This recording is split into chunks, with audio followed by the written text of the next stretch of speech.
2008, the world witnessed one of the worst financial meltdowns in modern history. Banks collapsed, stock markets crashed, millions lost their jobs, and entire nations were plunged into recession. At the time, many people believed it was the kind of crisis that would only happen once in a generation. But here we are, in 2025, staring at a new danger that could be even more devastating. Economists are calling it the debt bomb. So, what exactly is the debt bomb? And why are experts warning that it could trigger a global crisis worse than the one we faced in 2008? To understand this, we need to look at the numbers. Global debt, meaning the combined debt of governments, corporations, and households, has skyrocketed to levels never seen before. In 2008, total global debt was around $173 trillion. Today, in 2025, it has ballooned past $315 trillion. That's nearly 3 times the size of the world's entire economy. Think about that for a moment. Humanity owes more money than it can realistically produce in goods and services. The problem is not just the size of the debt, but also how fast it has been growing. In just the past 5 years, countries have borrowed trillions to fight pandemics, stabilize economies, and fund wars. Central banks printed money at unprecedented levels, flooding markets with cheap credit. For a while, it looked like a miracle solution. Stocks soared, housing markets boomed, and businesses kept borrowing. But now, the bill is coming due. Interest rates, which were near zero for over a decade, have climbed sharply as governments try to fight inflation. That means the cost of paying back debt is exploding. Households are struggling with credit card bills and mortgages. Corporations that borrowed heavily during the era of cheap money are now unable to refinance without going bankrupt. And governments themselves are facing enormous interest payments that eat up huge portions of their budgets. Let's take the United States as an example. The U.S. national debt now exceeds $35 trillion. Every single day, America pays more than $1 billion just in interest. That's money not going to healthcare, education, or infrastructure, but simply to keep the government afloat. And the US is not alone. Japan, Italy, and even emerging markets like Brazil and India are all struggling with unsustainable debt levels.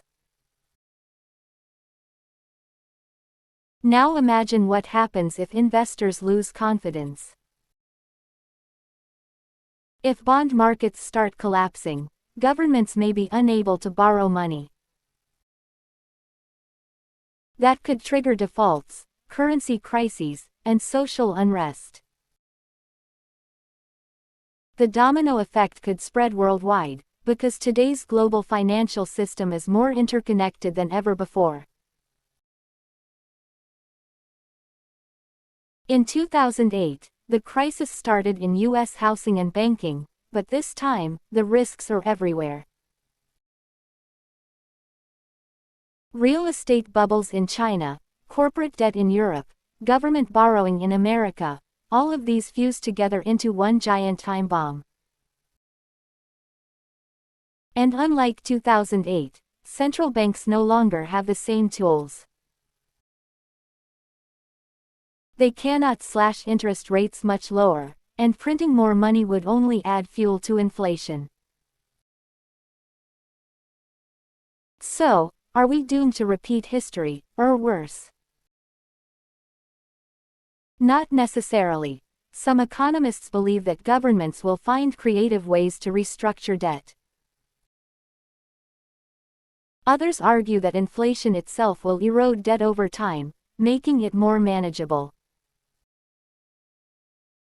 But even if that's true, the process will not be painless.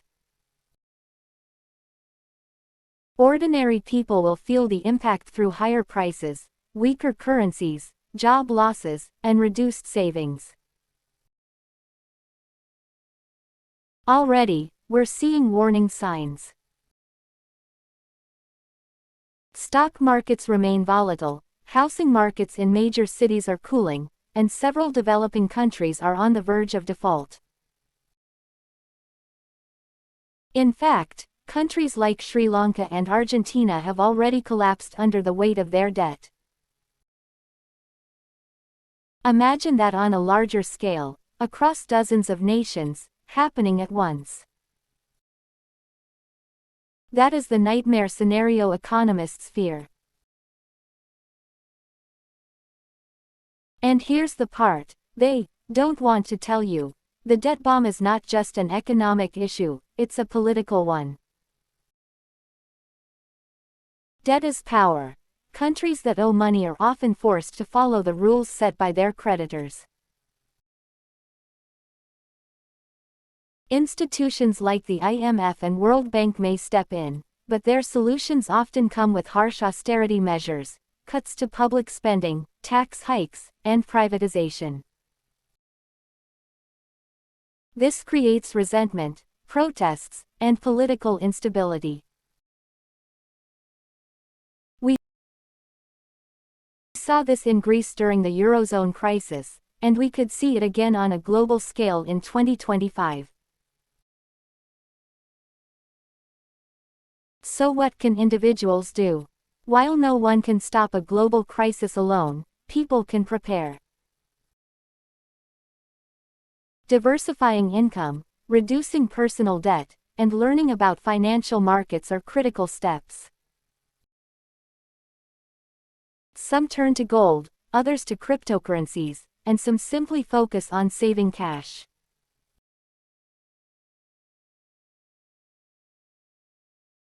The key is awareness, because the worst danger is not knowing what's coming. The world in 2025 is facing challenges far greater than in 2008. Back then, it was mostly a financial system problem.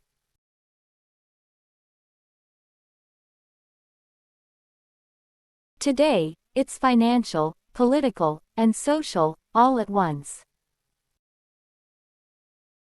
And while the debt bomb hasn't exploded yet, the clock is ticking louder every day. The real question is, when it does, who will be ready? And who will be left picking up the pieces?